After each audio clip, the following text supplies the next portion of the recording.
If we look not too far back, many Muslims who have hoped in bettering their stay in the West casted their votes in favour for candidates such as Bush, Obama and Blair, who as soon as they gained power initiated or continued their war in Islam. Many of these democratic participants were driven to the ballots by the fatwa of scholars who claimed there was a need to choose one who they identified to be a lesser evil. Allah subhanahu wa ta'ala states in the Quran, "And never will the Jews or the Christians approve of you until you follow their religion. Say, indeed the guidance of Allah is the only guidance. If you were to follow their desires after what has come to you of knowledge, you would have against Allah no protector or helper. وَلَن تَرْضَى عَنْكَ الْيَهُودُ وَلَا النَّصَارَى حَتَّى تَتَّبِعَ مِلَّتَهُمْ قُلْ إِنَّ هُدَى اللَّهِ هُوَ الْهُدَى وَلَنِ اتَّبَعْتَ أَهْوَاءَهُمْ بَعْدَ الَّذِي جَاءَكَ مِنَ الْعِلْمِ مَا لَكَ مِنَ اللَّهِ مِنْ وَلِيٍّ وَلَا نَصِيرٍ." These concise verses in the Quran cannot be any clearer. The reality of democracy is that it's the millah of the West, the Jews and the Christians. Furthermore, they rule by their desires as the verse categorically states, and if you follow their desires, which is the essence of democracy, in the form of ascribing the godhead of the land to the nation, or individuals who represent them. Once this breach and violation of the rights of Allah takes place, then as He, the Most High, states, then you, Muhammad sallallahu alaihi wasallam, have no supporters or helper from Allah. So in terms of attaining the greater good, how can it be possible when we turn our backs on Allah, incurring His wrath? Engaging in democracy, another religion, is the cause of the downfall of the Muslims, as Allah subhanahu wa ta'ala states to His beloved messenger, "Verily we revealed unto you, Muhammad sallallahu alaihi wasallam, and those before you, that if you ascribe partners unto me, surely your actions will become void, and you will be from the losers. وَلَقَدْ أُوحِيَ إِلَيْكَ وَإِلَى الَّذِينَ مِنْ قَبْلِكَ لَإِنْ أَشْرَكْتَ لَيَحْبِطَنَّ عَمَلُكَ وَلَتَكُونَنَّ مِنَ الْخَاسِرِينَ." This is a stern warning to all the messengers and to Muhammad sallallahu alaihi wasallam himself. So how is it that we feel confident to participate in democracy when voting for a legislator is shirk in itself, let alone what occurs after that from the evil legislation and animosity to this religion? We saw many hopes were raised by the defeatist scholars who encouraged Muslims to vote for Obama, and some even sent letters to congratulate his victory in the elections, only to be deceived and stung by the same trap. Politics more often than not is a dirty game, and these enemies of Islam seize to mislead the blind scholars and the ignorant Muslims to empower them into the position of supreme authority in the land. Promises were made of troop withdrawals from Iraq, and the Muslims rejoiced, only to be redeployed and reshuffled to other countries such as Afghanistan. And at the same time, behind closed doors, they scheme and plan to destroy the final message to mankind. As Allah subhanahu wa ta'ala states, "Verily Najwa, secret counsel is from the shaitan, so that he may cause grief to the believers. إِنَّمَا النَّجْوَى مِنَ الشَّيْطَانِ لِيَحْزُنَ الَّذِينَ آمَنُوا وَلَيْسَ بِضَارِّهِمْ شَيْئًا إِلَّا بِإِذْنِ اللَّهِ وَعَلَى اللَّهِ فَلْيَتَوَكَّلِ الْمُؤْمِنُونَ." Without doubt, regardless of who is in power to take full authority in the land, they hold these secret councils to destroy this religion, as this is the ongoing conflict between truth and falsehood.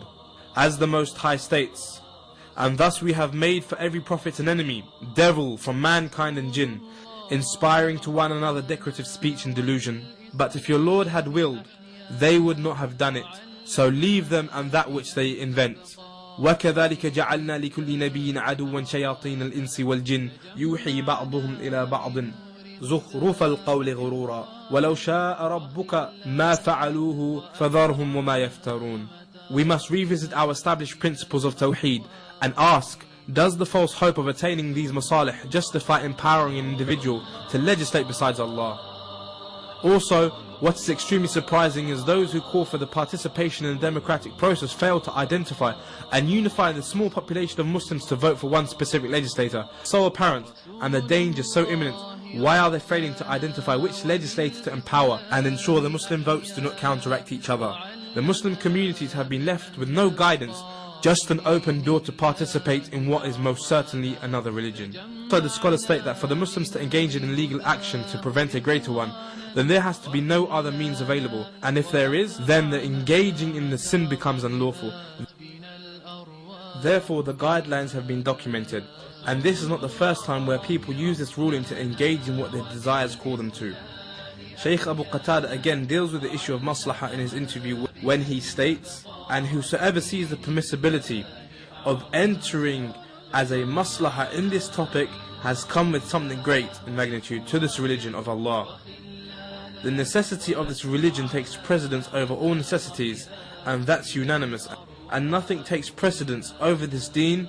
As Shatibi says, the necessities are of different levels, and the necessity of the religion have been given precedence, placed before any other. Many of these fatwas, such as the one issued by Haytham al-Haddad, list many examples of the lesser of the two harms, giving the impression that voting is permitted due to warding off a greater harm. It's important to be aware that none of the examples provided are remotely similar to the reality of committing kufr to obtain some benefit.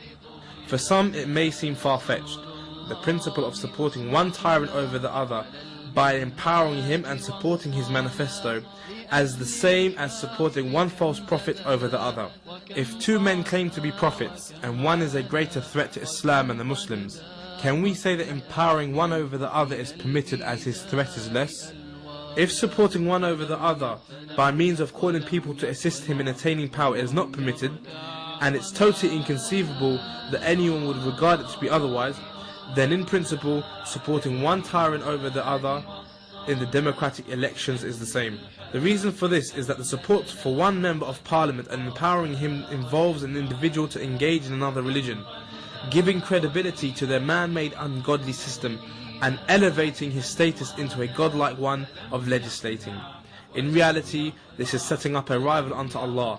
So why is it that supporting a false prophet over another is clearly recognized to be outrightly unlawful? The companions of the Messenger ﷺ never aided one false prophet over another, a greater threat than others. Some posed a more imminent threat than others, and although their situation was dire, the thought never crossed their mind. With regards to the lesser of the two evils, the guidelines of this ruling must be explained and clarified to the people.